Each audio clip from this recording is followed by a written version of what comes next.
Como lo decía mi hermano Alexander, estamos estudiando un libro que se llama Pecados Respetables y de manera particular estamos viendo el capítulo 2 de este libro, el cual lleva por título La desaparición del pecado. Hace 8 días decíamos que nuestra base, nuestro fundamento, mis hermanos, sigue siendo la palabra del Señor. Aunque estamos siguiendo el lineamiento, el pensamiento de este libro, nuestro fundamento, nuestro fundamento sigue siendo la bendita palabra del Señor. Y colocábamos de manera introductoria, usábamos un pasaje muy conocido por todos ustedes, Juan capítulo 8, versículos 1 al 11. Y el pasaje que usábamos es el pasaje de la mujer adúltera, aquella mujer que fue sorprendida en el acto mismo del adulterio. Pero entendemos pues que no solamente la mujer fue sorprendida, sino que un hombre también fue sorprendido. Lo curioso es que este hombre no fue presentado delante de Jesús, sino solamente aquella mujer.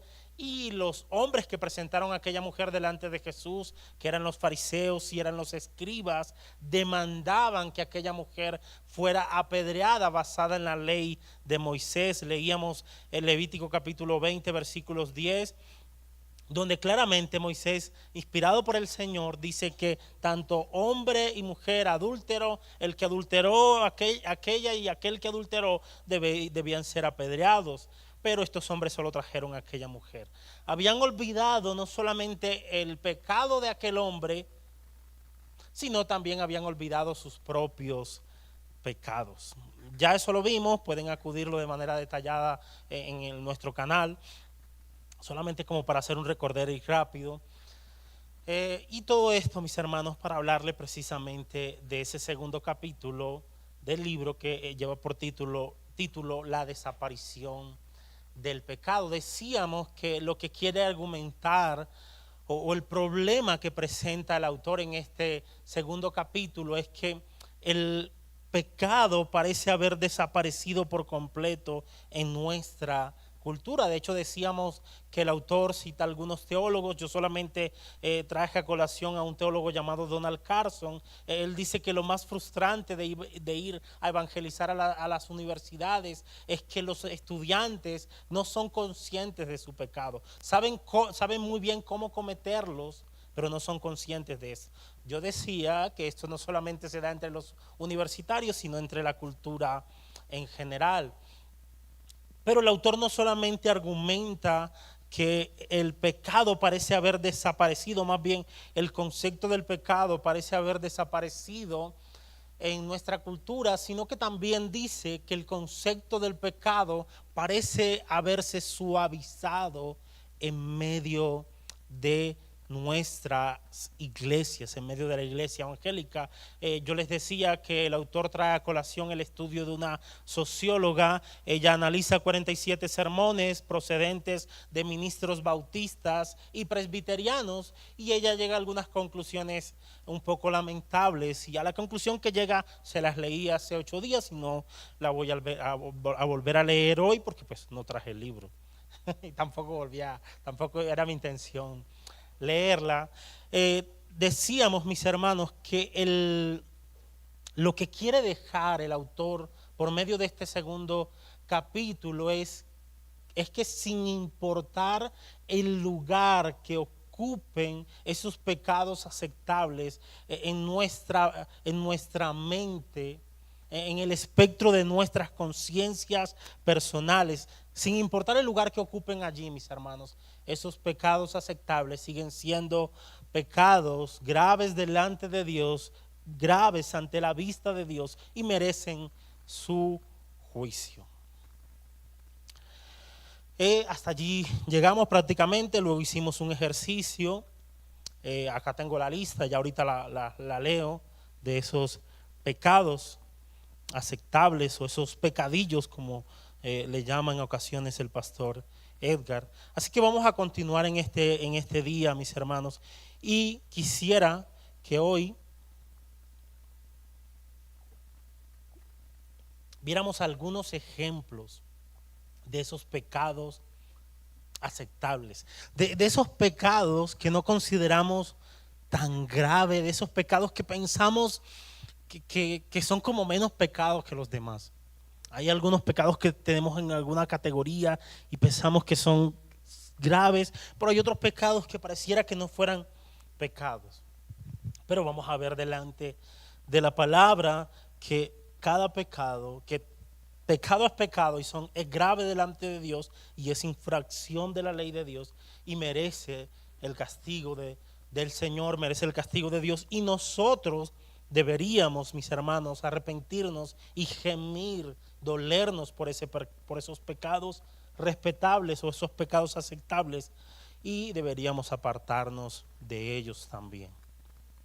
Así que veamos algunos ejemplos de esos pecados aceptables o pecadillos, como llama el pastor Edgar. Pensemos en la murmuración. Pensemos en ese pecado de murmurar, del chisme, de ese pecado que nosotros a veces solemos maquillar de tal manera que lo maquillamos con algo de piedad. Y le decimos a alguien, mira, yo quiero comentarte algo de Fiverr, voy a poner acá el ejemplo. Quiero comentarte algo de Fiverr para que estés orando por él.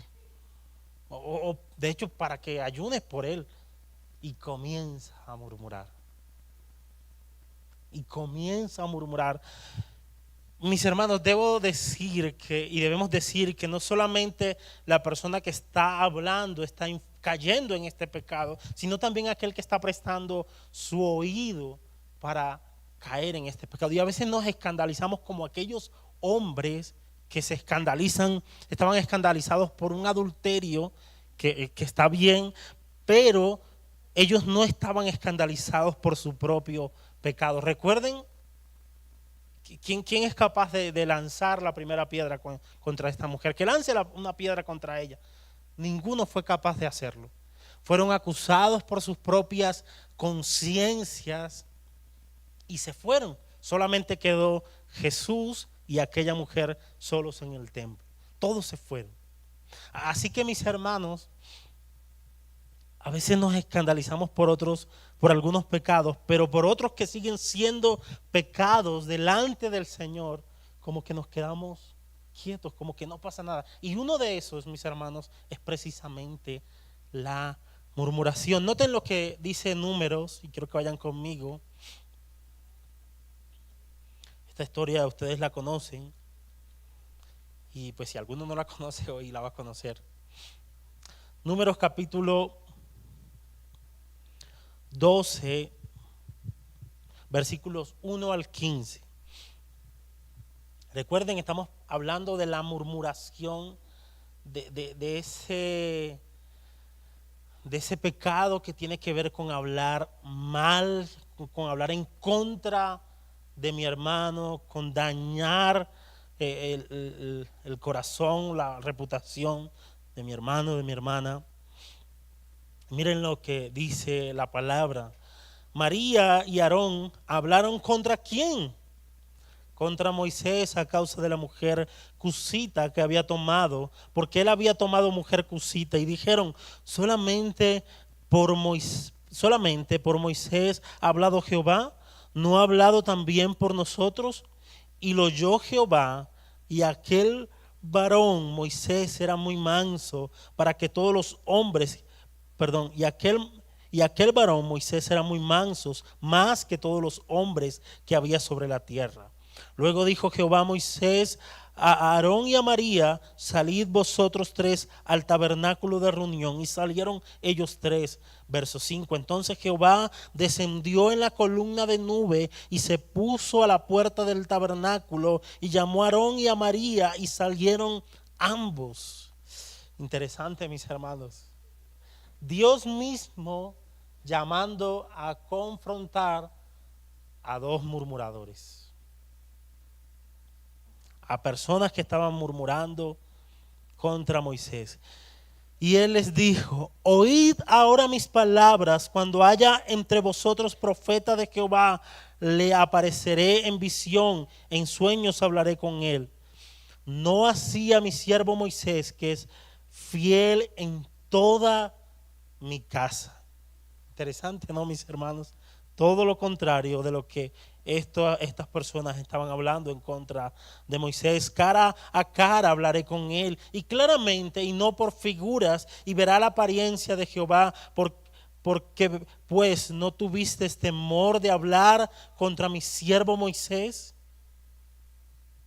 Entonces, miren lo que pasó con un pecado que no consideramos tan grave, que consideramos aceptable, que consideramos pecadillos, mis hermanos. Miren lo que pasó, versículo 9. Entonces la ira de Jehová se encendió contra ellos. Sigue siendo pecado, mis hermanos. Y delante de los ojos de Dios, delante de la vista de Dios, merece su castigo. Ya ahorita vamos a ver qué pasa con los pecados de los creyentes, pero sigue siendo grave, mis hermanos. Siguen siendo graves estos pecados. Pecados como la murmuración merecen la ira del Señor. Versículo 10. Y la nube se apartó del tabernáculo, y aquí que María estaba leprosa como la nieve, y miró Aarón a María, y aquí que estaba leprosa. Y dijo Aarón a Moisés: Señor mío, no pongas ahora sobre nosotros este pecado, porque locamente hemos actuado y hemos pecado. ¿Qué reconoció, mis hermanos Aarón? Habían pecado. No quede ella ahora como el que nace muerto, que al salir del vientre de su madre tiene ya miedo, tiene ya medio consumida su carne. Entonces Moisés clamó a Jehová diciendo: Te ruego, Dios, que la sanes ahora. Respondiendo Jehová a Moisés: Pues si su padre hubiera escupido en su rostro, no se avergonzaría por 7 días. Sea echada fuera del campamento por 7 días, y después volverá a la congregación. Así María fue echada del campamento 7 días, y el pueblo no pasó adelante hasta que se reunió María con ellos. ¿Lo notan, mis hermanos? Una murmuración, un pecado que a veces no consideramos tan grave, pero hemos visto que la ira del Señor se encendió sobre aquellas personas que habían murmurado. A veces pedimos que caiga fuego del cielo sobre aquellas personas, sobre aquellos pecadores escandalosos, mis hermanos, pero nos olvidamos que esos pecados aceptables son o siguen siendo graves delante del Señor. Ahora quiero que pensemos en otro pecado, otro ejemplo de otro pecado aceptable, de otro pecado que a veces no consideramos tan grave, de otro pecado que en comparación con el adulterio, con el homosexualismo, con otra cantidad de pecados, a veces no los consideramos tan graves, pero que siguen siendo pecados delante del Señor. Y quiero que pensemos un poco en la mentira.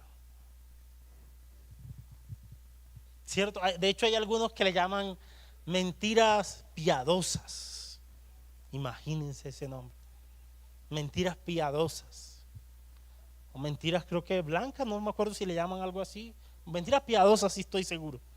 Mentiras piadosas, pero la mentira, al igual que otros pecados, siguen siendo graves y siguen siendo pecado y siguen siendo infracción de la ley, como ahorita lo vamos a ver, infracción de la ley de Dios. Y ahora quiero que miren, o quiero que leamos un pasaje donde a 2 personas se les acusa de este pecado de la mentira. Y quiero que vayan conmigo rápidamente al libro de los Hechos de los Apóstoles.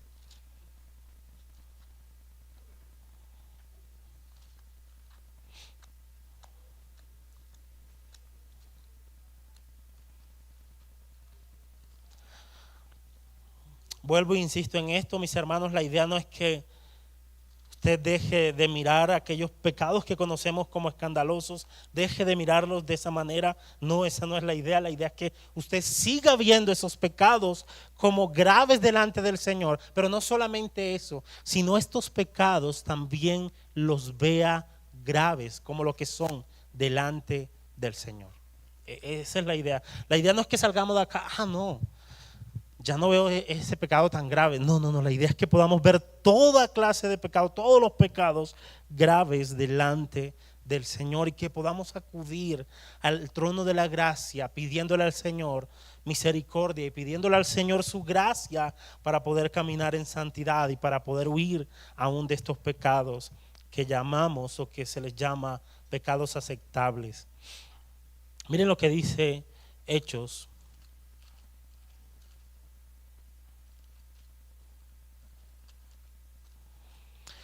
Capítulo 5, versículos 1 al 11.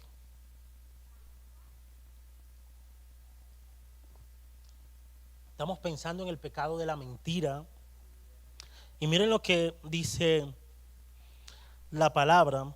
Pero cierto hombre llamado Ananías, con Zafira su mujer, vendió una heredad y sustrajo del precio, sabiéndolo también su mujer, y trayendo solo una parte, la puso a los pies de los apóstoles. Y dijo Pedro: Ananías, ¿por qué ha llenado Satanás tu corazón para que mintieses al Espíritu Santo y sustrajeses del precio de la heredad? Reteniéndola, ¿no se te quedaba a ti? Y vendida, ¿no estaba en tu poder? ¿Por qué pusiste esto en tu corazón? ¿No has mentido? ¿De qué estamos hablando? De la mentira. No has mentido a los hombres, sino a Dios. Al oír a Ananías estas palabras, cayó y expiró. ¿Ustedes saben qué expiró? Murió. Y vino un gran temor sobre todos los que lo oyeron, y levantándose los jóvenes, lo envolvieron y sacándolo, lo sepultaron. Pasando un lapso como de 3 horas, sucedió que entró su mujer, no sabiendo lo que había acontecido. Entonces Pedro le dijo: dime, ¿vendisteis en tanto la heredad? Y ella dijo: sí, en tanto. Y Pedro le dijo: ¿por qué convinisteis en tentar al Espíritu del Señor? He aquí a la puerta los pies de los que han sepultado a tu marido, y te sacarán a ti. Al instante ella cayó a los pies de él y expiró. Y cuando entraron los jóvenes, la hallaron muerta, y la sacaron y la sepultaron junto a su marido. Y vino gran temor sobre la iglesia y sobre todos los que oyeron estas cosas. Así que encontramos a 2 personas, una pareja, un hombre y una mujer, Ananías y Zafira, su mujer, acusados de un pecado. ¿Cuál pecado? La mentira. ¿Qué pasó, mis hermanos? ¿Qué pasó con ellos? Fueron fulminados. Pastor, ¿y por qué yo no he caído, no he expirado? Primero, bueno, 2 cosas. Misericordia. Dice el profeta: por sus misericordias no hemos sido consumidos. Pero sobre todo por Cristo. Sobre todo por Cristo. Sobre todo por Él. Porque esa ira, mis hermanos, ya vamos a hablar de eso, esa ira que debía caer sobre nosotros por mentirosos y por otra cantidad de pecados que cometemos, esa ira cayó sobre el Hijo de Dios, sobre Cristo. La mentira. Pero pensemos en otro ejemplo, mis hermanos. El adulterio en el corazón. Nos solemos escandalizar cuando alguien es sorprendido en adulterio, y lloramos y gemimos y oramos por alguien, por esa persona que ha caído en adulterio. Pero no nos escandalizamos cuando alguien ha cometido ese adulterio en el corazón, o cuando nosotros mismos hemos cometido ese pecado o ese adulterio en el corazón. Y noten lo que dice Cristo en Mateo capítulo 5.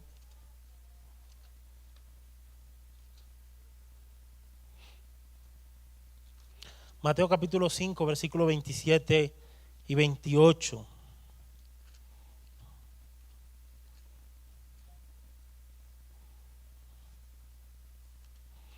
Mis hermanos, antes de leer el texto, nosotros nos pasa eso, mis hermanos, porque a veces no somos conscientes de la omnipresencia de Dios. Y pareciera, mis hermanos, que nos importara más o que nos causara más impacto ser sorprendidos por los hombres que ser sorprendidos por Dios mismo. Mis hermanos, Dios siempre nos está viendo, seas tú consciente o no lo seamos. Dios siempre nos está viendo. Pero a veces nosotros como que nos escandalizamos más. O piensen en el pecado anterior. Usted no se siente tan mentiroso y tan mal hasta que no es descubierto. Pero ya Dios lo sabía. Así que pareciera que nos sorprendiéramos más, mis hermanos, de ser sorprendidos por los hombres que por Dios mismo. Pero miren lo que dice este pasaje. 5, 27 y 28 dice de la siguiente manera: oíste que fue dicho, no cometerás adulterio, está hablando Cristo. Pero yo os digo que cualquiera que mira a una mujer, en el caso de las mujeres a un hombre, pero yo os digo que cualquiera que mira a una mujer para codiciarla, ya adulteró con ella en su corazón. Noten que el Señor no dice el que mira a una mujer o el que mira a un hombre, en el caso de las mujeres, para codiciarla, para codiciarlo en su corazón, casi adulteró. Estuvo a punto de adulterar. Le faltó esto para adulterar. No, mis hermanos, el Señor claramente dice en la palabra, ya adulteró con ella en su corazón. Ya fue sorprendido en el acto mismo del adulterio por el Señor, o más bien en el adulterio en el corazón por el Señor. Mis hermanos, ya sea que el adulterio se cometa de manera física o en el corazón, sigue siendo adulterio y sigue siendo pecado delante del Señor. Quizás seríamos librados de muchas cosas, mis hermanos, si viéramos esos pecados aceptables como pecado, como graves delante del Señor.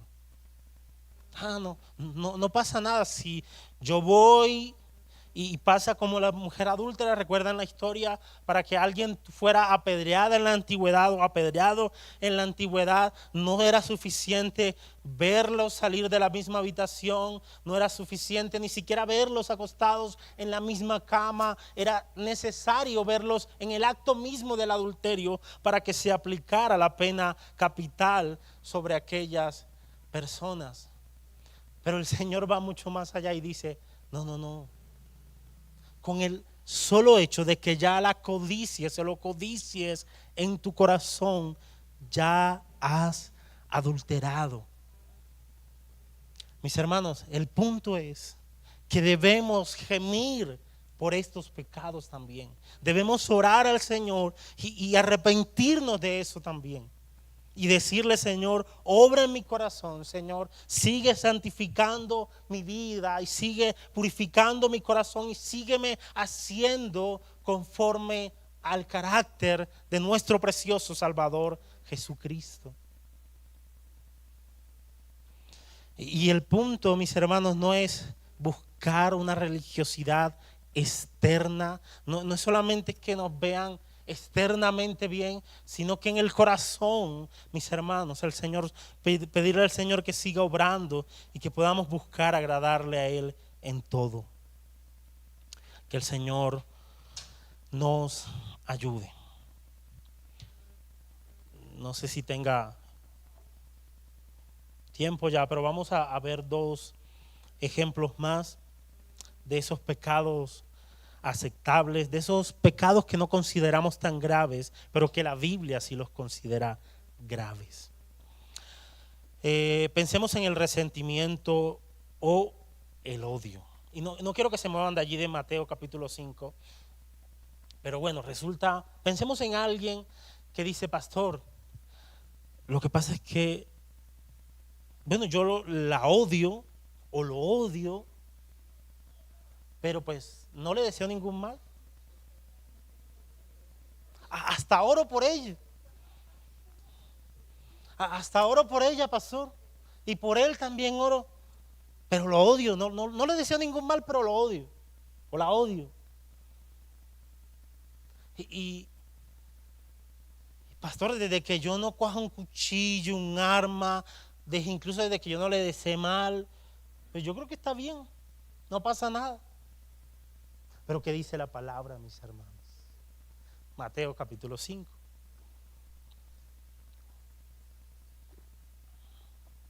Mateo capítulo 5, versículo 21 y 26 dice lo siguiente.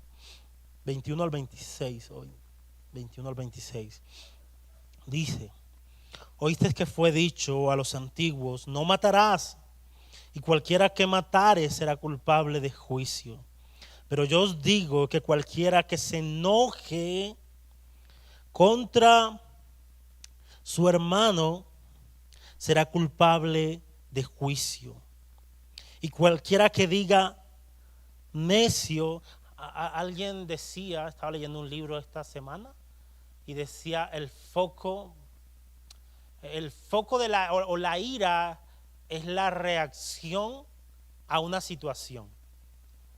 El odio es la reacción a una persona. O reacciona a una persona. Quizás lo estoy distorsionando, pero estoy acudiendo ahí a mi memoria. Dice, pero yo os digo que cualquiera que se enoje contra su hermano será culpable de juicio. Y cualquiera que diga necio a su hermano será culpable ante el concilio. Y cualquiera que le diga fatuo quedará expuesto al infierno de fuego. Por tanto, si traes tu ofrenda al altar y allí te acuerdas de que tu hermano tiene algo contra ti, deja allí tu ofrenda delante del altar y anda, reconcíliate primero con tu hermano o con tu hermana y entonces ven y presenta tu ofrenda. Ponte de acuerdo con tu adversario pronto, entre tanto que estás con él en el camino. No sea que el adversario te entregue al juez y el juez al alguacil y seas echado en la cárcel. De cierto digo que no saldrás de allí hasta que pagues el último cuadrante. Mi hermano, mis hermanos, si hay alguien que aguarda resentimiento contra alguien, si hay alguien que tiene resentimiento contra alguien que quizás le ha hecho daño, recuerde, mis hermanos, recuerde estas palabras, recuerde ese pecado, ese resentimiento, ese odio es grave y sigue siendo pecado delante del Señor. Y no solamente deberías pedir perdón al Señor, sino también perdonar a esa persona si te hizo daño. Recuerde que tu deuda, la deuda que esa persona tiene contigo, en comparación con la deuda que tú tenías con el Señor, es incomparable.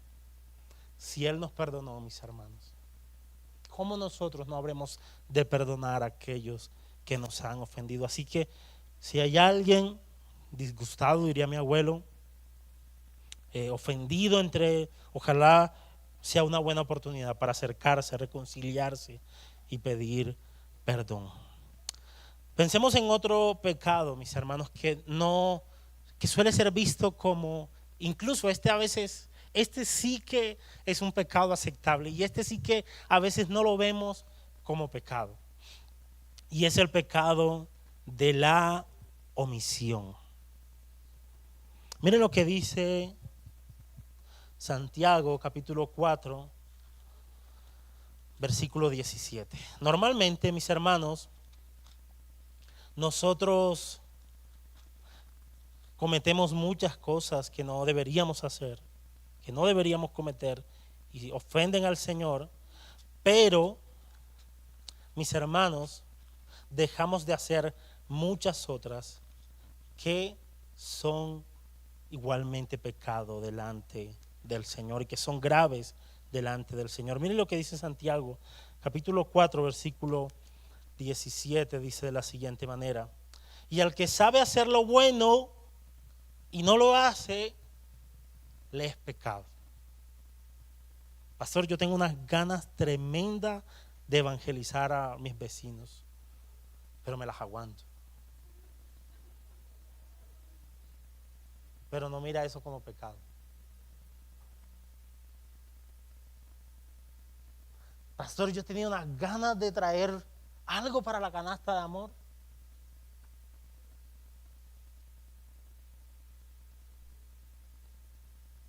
El que ve a su hermano pasar necesidad y no hace nada, ¿cómo puede habitar el amor de Dios en él? Pastor, es que yo quiero pasar horas y horas de rodillas delante del Señor y meditando en su palabra todos los días. Pero no sé qué pasa porque no puedo pasar ni 5 minutos. Me levanto, me alisto y me voy para el trabajo y nunca oro. El que sabe hacer lo bueno y no lo hace, se le cuenta como pecado. Y nosotros, todos mis hermanos, deberíamos gemir, deberíamos pedirle al Señor que nos ayude, que nos haga consciente, mis hermanos, de este pecado. Vuelvo y quiero citar el libro que estaba leyendo esta semana. El libro, hablando de algunos pecados en particular, y hablando de la consejería, decía el libro: no es suficiente que tu aconsejado se sienta culpable. Es necesario que se arrepienta. El punto, mis hermanos, no es que tú te sientas o que yo, o que nos sintamos mal. Óyeme, sí, eso es grave, eso es pecado. Me siento como incómodo, como mal. Eso no es solamente lo que perseguimos en el Señor. El punto es que podamos ir y arrepentirnos y apartarnos de nuestro pecado. Recuerden lo que dice la palabra: el que confiesa su pecado y se aparta, alcanzará misericordia. Alcanzará misericordia. Así que pudiéramos seguir y seguir pensando en esto, pero piensen todas aquellas cosas buenas que ha dejado de hacer. Son igualmente pecado delante del Señor. Miren lo que dice Juan, primera de Juan 3:4, dice de la siguiente manera: todo aquel que comete pecado infringe la ley, pues el pecado es infracción de la ley. Noten que Juan no dice todo aquel que comete algunos pecados. No. Juan dice todo aquel que comete pecado, sin importar el lugar que ocupe en el espectro de tu conciencia o de mi conciencia personal. Todo aquel que comete pecado infringe la ley. Ha violado la ley de Dios y merece el castigo de Dios. Antes de ir a Cristo, mis hermanos, y de pensar en Él y relacionar la lista que hicimos con esto, permítanme quizás pensar en aquellos que están como invitados, que quizás fueron invitados a la iglesia hoy, pero no son creyentes. Cada uno de tus pecados, sin importar el lugar que ocupe en el espectro de tu conciencia personal, es infracción de la ley y merece el juicio eterno de Dios. Y merece el infierno eterno de Dios. Y déjame hacer una pregunta y dejarla allí para ahorita responderla. Bueno, pastor, listo, yo no soy cristiano, no soy cristiana y merezco el infierno.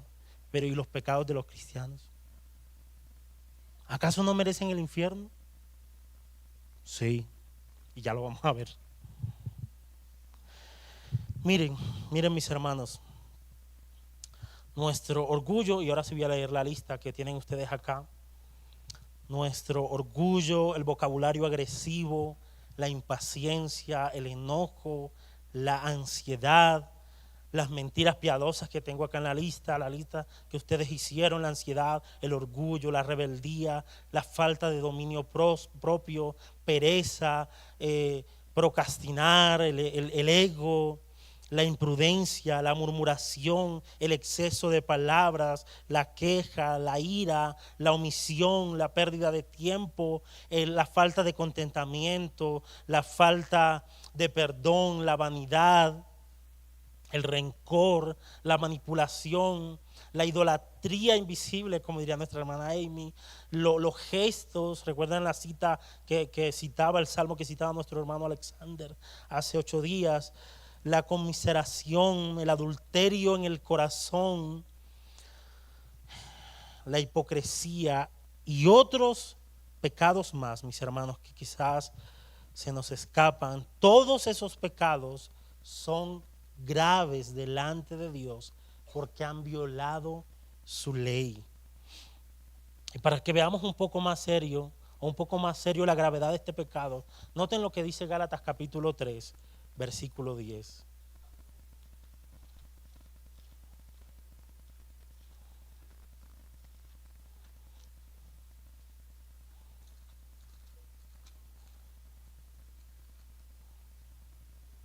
Dice: porque todos los que dependen de las obras de la ley están bajo maldición, pues escrito está: maldito todo aquel que no permaneciere en todas las cosas escritas en el libro de la ley para hacerlas. Tremendo, mis hermanos. Cualquier pecado que cometamos merece la maldición de Dios. Merece, vamos a decirlo de esta manera, ser apartado para recibir la maldición de Dios sobre él. Todo pecado. Es tan grave esto, mis hermanos, que se hizo necesario que un hombre que nunca violó la ley, un hombre que nunca infringió la ley, un hombre que no cayó ni en pecados escandalosos ni en pecados aceptables, un hombre que nunca pecó. Se hizo necesario que este hombre perfecto y justo, llamado Jesucristo, se hiciera maldición por nosotros, se hiciera pecado por nosotros. Miren lo que dice el versículo 13 de este mismo capítulo. Dice: Cristo nos redimió de la maldición de la ley, hecho por nosotros maldición, porque escrito está: maldito todo aquel que es colgado en un madero. Mis hermanos, el hecho de que seamos salvos por la gracia de Dios no quiere decir que no sean graves nuestros pecados. Nuestros pecados fueron tan graves que merecieron la ira del ofendido contra un Salvador como Cristo. Mis hermanos, nuestros pecados fueron o son tan graves, mis hermanos, que se hizo necesario que Cristo se hiciera maldición por nosotros para redimirnos, para liberarnos de la maldición de la ley. ¿Lo notan, mis hermanos? Sí, nuestros pecados son pecados perdonados. Hemos sido perdonados y lavados en Cristo. Si tú no eres creyente, no ha pasado eso contigo. Si tú no has confiado en Cristo, debes hacerlo. Debes poner tu mirada y tu confianza en Cristo. Pero mis hermanos, pensemos en esto. Esos pecados que no consideramos tan graves, esos pecados aceptables o pecadillos, como llamaría el pastor Edgar, llevaron a Cristo a la muerte. Cristo pagó el infierno eterno por nosotros en la cruz del Calvario. Recuerden, sin importar el lugar que ocupen los pecados en el espectro de la conciencia, esto lo dice el autor, en el espectro de la conciencia personal, siguen siendo graves ante la vista de Dios y merecen su castigo. Merecieron tanto su castigo. No es que no haya pasado nada con esa mentirita, no es que no haya pasado nada con esa murmuración, no es que no haya pasado nada con ese adulterio en el cual fuiste o fuimos sorprendidos por el Señor. No, mis hermanos, sí pasó. Hubo alguien que recibió la ira de Dios y fue Jesucristo. Y sí está pasando. Aquellos por los cuales Cristo no ha pagado, ellos están pagando en el infierno eterno, recibiendo la ira de Dios por toda la eternidad. Pero los pecados son graves delante de Dios. Y permítanme terminar con esto. Segunda carta a los Corintios. En algún momento llegaremos allá, ¿no? Con la ayuda del Señor, sí. Pensando en lo que dice Santiago, si el Señor quiere, ¿no? Uno no está exento de que podamos partir con el Señor en cualquier momento, o que Él venga. Segunda de Corintios 5:21 dice, hablando de Cristo, al que no conoció pecado, por nosotros lo hizo pecado, para que nosotros fuésemos hechos justicia de Dios en Él. Esto es glorioso, mis hermanos. El Señor no solamente tomó nuestros pecados escandalosos y aceptables que violaron su ley, que merecen la maldición de Dios, y los cargó en Jesucristo. No solamente vio nuestro pecado en Cristo, sino que ahora nos ve a nosotros como si hubiéramos vivido la vida perfecta que Cristo vivió. Nos ve a nosotros con su justicia, la única justicia que necesitamos para ser aceptos delante del Padre, la justicia de Cristo. Pero todo esto, mis hermanos, de manera práctica nos debería llevar a gemir por esos pecados, a pedirle al Señor. Sí, Él nos ha perdonado, nos ha lavado, pero Él nos ha perdonado para que andemos en novedad de vida, para que andemos en las buenas obras que Él ha preparado de antemano para con nosotros. Y me encanta la oración que Pablo hace por la iglesia en Colosenses capítulo 1, versículo 9. Oro para que sean, dice Pablo, oro para que sean llenos del conocimiento de su voluntad. Versículo 10, da el propósito, Pablo, de esta oración. Para que andéis como es digno del Señor, agradándole en todo y llevando fruto en toda buena obra. Mis hermanos, he terminado. Si tienen alguna pregunta, adelante. Ahí está el pastor Edgar, atento a responder cualquier pregunta que ustedes tengan. Yo me voy para Soacha y ahí queda el pastor Edgar. ¿Tienen preguntas, mis hermanos? Me siento tranquilo en que pregunten hoy. No, pregunten, mis hermanos. Si tienen alguna duda, alguna pregunta,